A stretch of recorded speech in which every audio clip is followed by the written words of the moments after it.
To Lake and Sean's data learning module. Today we'll be showing you how to create a football field valuation chart. And Sean, why do they call this a football field chart? That is an excellent question, Lake. And they call it a football field valuation chart because it kind of resembles a football field in the sense if you go to ESPN.com, click on Gamecast, and see the way they march up and down the field with the bars, kind of looks like that. So they call it a football field valuation chart. Very cool. So these football field charts are used in M&A pitch books, private equity groups when evaluating a deal, and it's an easy way to get multiple valuation techniques on the same graph. And there are three techniques we'll be showing you today. The first being a public comp analysis, the second, precedent transaction analysis, and lastly, a discounted cash flow analysis. Now, Sean's going to take you through on how to create this football field valuation chart. Thanks, Lake. Yeah, first we're going to, just if you notice the setup, there are 5 tabs here, one for the graph, one for evaluation summary, just to kind of make things easier when you're kind of looking at data. Then we have the public comps analysis, precedent transactions, and the DCF. The public comps data is already filled in, and so pretty much what we're doing here, we have revenue, EBITDA, EBIT multiples, and price to earnings multiples, and that's already filled in. And if you have any questions on that, a lot of it's kind of just busy work. We're multiplying the applicable MediaCo value. And MediaCo is the company that we're evaluating, by the way. It's a fictional company. By those multiples to get your enterprise value. So if you have any questions on that, you can shoot me an email. But a lot of this is just kind of a little bit of busy work. And so that's already filled in order to just get to showing you how to do the graph. Now, the one thing that we did not fill in were the discounted cash flow, minimum 25th percentile, median 75th percentile, the maximum multiple. And you might look at this and wonder, you know, this is pretty self-explanatory. We take these and figure out the max, 75th, median, 25th, and min. Now with a DCF, you have these values and in these two methods, the EBITDA multiples method, the perpetuity growth method, and you wonder how are you going to get a min, a 25th, median, 75th percentile, and a max value out of this. And you kind of have to set some parameters. And then you use a technique that we did a few weeks ago in these data tables. And so you can create a data table, and from that, we can get a minimum 25th percentile, median 75th percentile, and maximum value, and plug that in for our football field graph. And so let's go ahead and do that right now. The first we're going to do is the EBITDA multiples method. And first, let's go ahead and get our chart set up. And so the way we're going to do this, the discount rate that has been that was previously calculated for this company is 12.8%.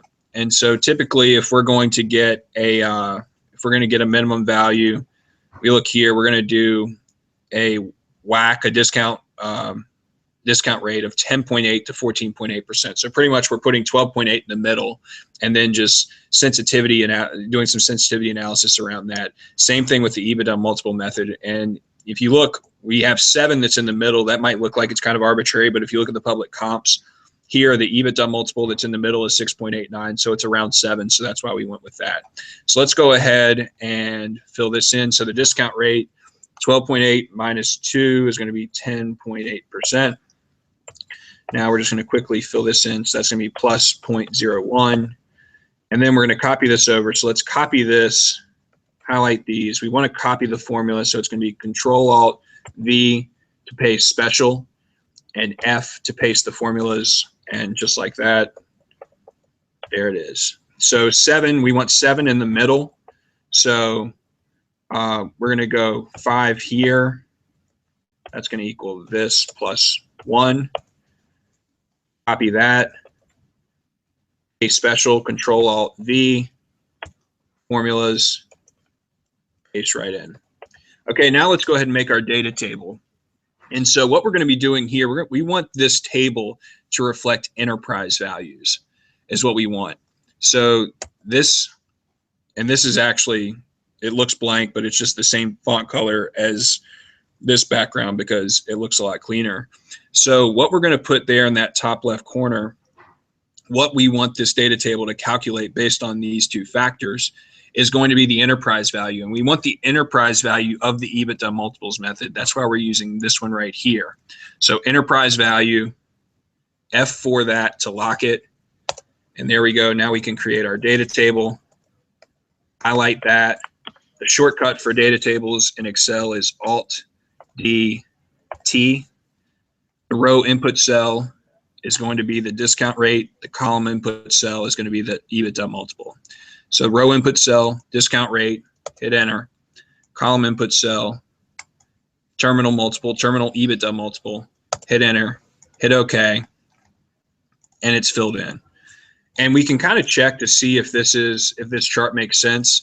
So as our discount rate goes up, then our final enterprise value is going to go down. You know, that makes sense. If we're discounting it more, then the value is going to go down. So it should be going down as we go to the right, which it does. Now with the EBITDA multiple, it should be going up as we go down, because if we're selling this company in 2017, which we've done here for 3 years, for a higher EBITDA multiple, then the enterprise value is going to go up. So it makes sense here. Now, how do we get to minimum 25th percentile, median, 75th percentile, and maximum values? Well, here in this table, the minimum value is going to be whatever's here in the top right. Lowest terminal EBITDA multiple, highest discount rate. So that's our minimum value. 25th percentile, you just go diagonally down. That's what we're going to do. 25th percentile, median right in the middle, 75th percentile down here, the maximum, what's in the bottom left. Now, in order to get this into our table, just a little bit of busy work. So we're going to come over here, our minimum multiple, and unfortunately there aren't too many shortcuts we can do for this, so we just kind of have to grin and bear it. All right, median value, 75th percentile value, and there we go. Now the terminal growth rate, we need to go ahead and do kind of the same thing here. So this is the media business, and we're going to keep the same sensitivity analysis pretty much for our discount rate. It's going to be the same, so we can actually go ahead and copy these, and let's go ahead and just, it's going to be the same format, so we can copy that in just directly. For the growth rate, it's the media business, and this company, actually this fictional company, sells periodicals. So obviously the long-term growth rate for the periodical business is not all that great. So we're going to put 0% as the growth rate in the middle, and we'll sensitivity around that. So we'll start with -2%, and then we're just going to add 1%, 0.01, and again, Control-C, copy, highlight, Control-Alt-V, paste special, F to paste the formulas, goes right in. Now this time we want the enterprise value of the perpetuity growth method. So we're going to choose this enterprise value as what we're going to lock. Control F4, lock that cell, and then we'll go through the same thing. Create the data table, Alt-DT, row input cell, again is going to be the discount rate. Column input cell this time is going to be the terminal free cash flow growth rate. Hit OK, and everything is filled in. And again, we'll do the same thing to figure out the minimum, 25th percentile, median, 75th percentile, maximum. And then again, just a little bit of busy work, equals that, equals that.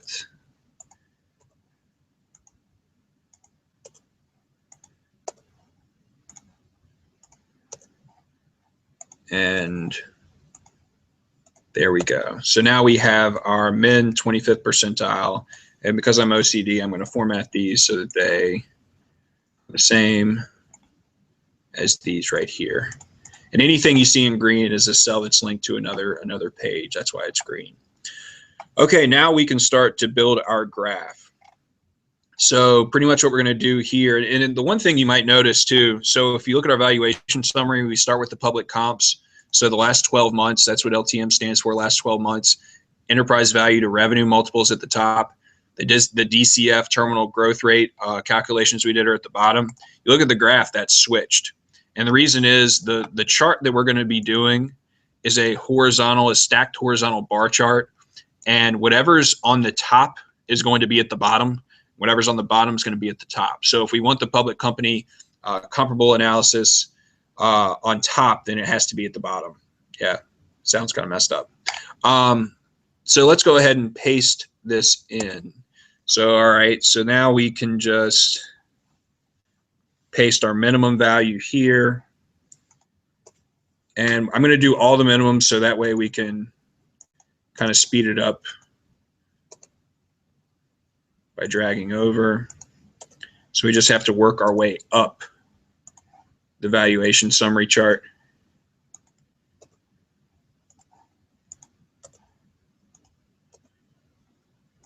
And still working our way up.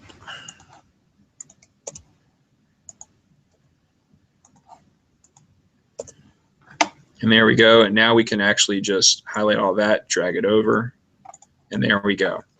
Now you would think we'd be done, but that is not the case. So we're actually going to have to build the data that we're going to use the chart with over here.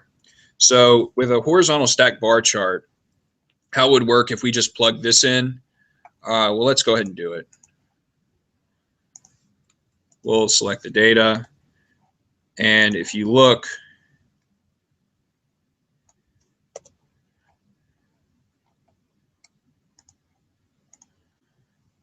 you see it is not correct, because what happens is this right here goes to 519, which is fine, but then this part right here is 519 plus 579.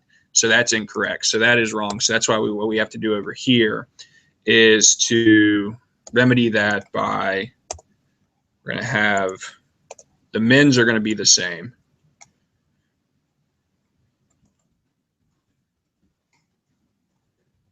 And then we're just going to have to subtract this minus this.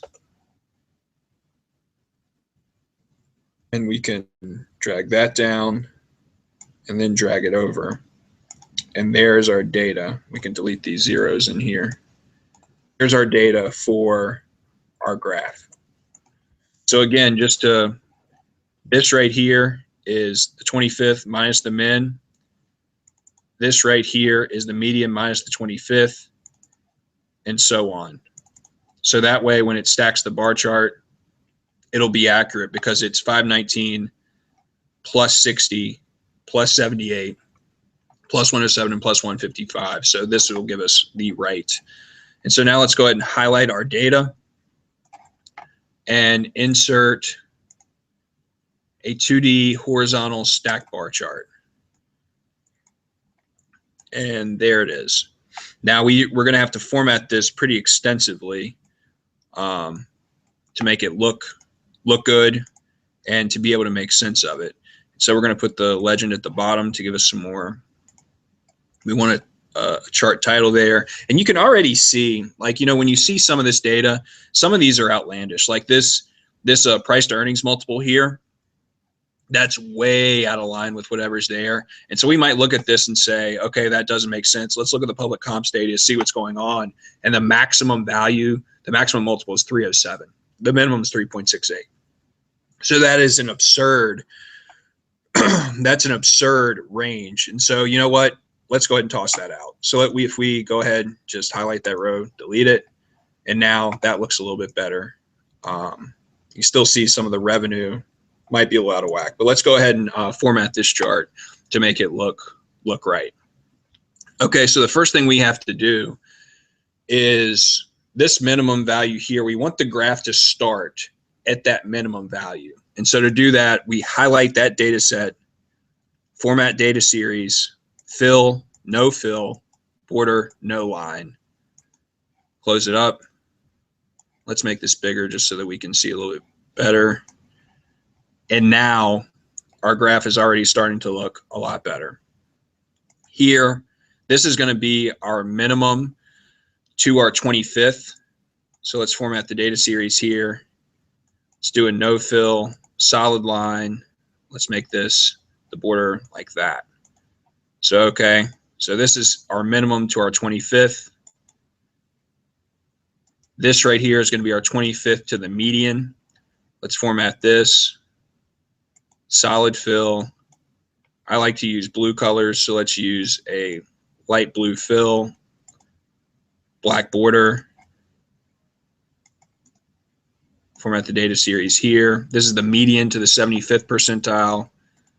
Let's do a dark blue.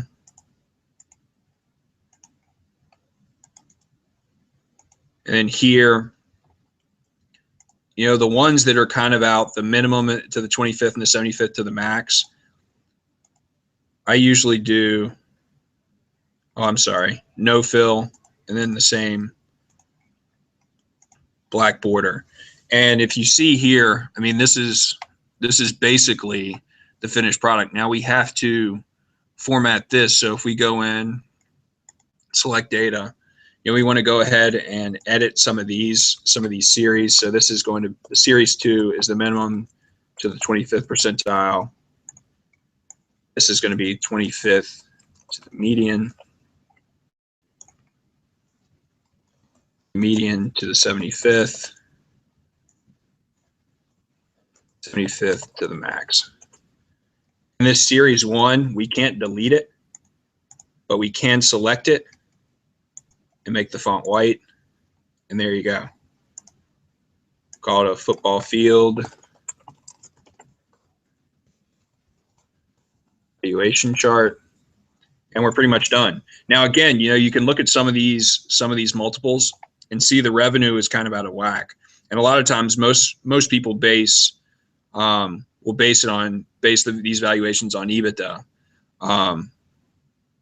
unless it's maybe a pre, you know, if they're operating in the red, if it's an early, you know, kind of an early starter, you know, a company is, you know, if they're operating in the red, then you might give a valuation based on revenue. But, you know, we can look at the revenue, take these out, and now we have a pretty good idea. Okay, MediaCo probably should be valued somewhere in this range. Now, a lot of times the precedent transactions, and this is what this is, and unfortunately in Excel, there's no way that you can actually do, you can't put discounted cash flow and have it look right. And so if you want to put discounted cash flow, you actually have to insert a text box, which is kind of a pain, but you know, you could do something like this: discounted cash flow analysis.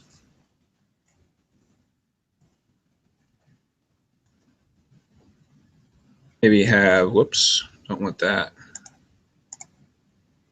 Maybe that was a blue color, you know, something like that. And it ends up looking, you can make it look nice. You know, I always like to get rid of the border and the tick marks and stuff like that, and stuff you can do to make it look better, to format the chart. But that's, you can do that and put precedent transaction analysis here, do the same thing, public comparable transaction analysis, and do the same thing.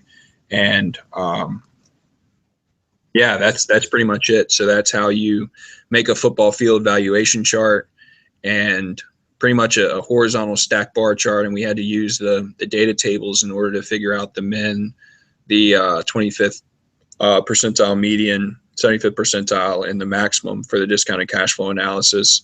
And that's how you do it in Excel. And if you're looking at a pitch book and you see something like this, this is how that was made. Now, the exercise that we put together, this exercise here does by enterprise value. The one that we set up, here's our practice exercise. You're going to be creating a football field valuation graph for Apple as of January 29th, 2010. And it's going to be in per share terms. And so pretty much what you're going to have to do when you get to the valuation summary, this is going to give you the kind of the method that I use, gives you an enterprise value. And enterprise value is calculated as equity value, so the market cap, minus cash plus debt. And so in order to get to the equity value, if you kind of rearrange that equation, the equity value is going to be the enterprise value plus cash. And so that is what this balance sheet adjustment is here. Apple doesn't have any debt, so this is all the cash they have on their balance sheet. So in order to get to the per share value, you are going to multiply this figure times the multiple, and that's going to give you enterprise value. Add the cash, and then divide by the diluted shares outstanding in order to get per share values. And you can do a valuation chart that way as well. So that's the only real change that we did. And we also have the precedent transaction data is in Access, and you can calculate. It just has the transactions, the enterprise values for those transactions, and the revenue and EBITDA numbers for those companies. And you can calculate revenue multiples, EBITDA multiples in Access, and then import them into Excel and fill out this valuation summary and then do the graph. And if you have any questions, just feel free to email Lake or I. We'll be happy to answer them. Thank you very much.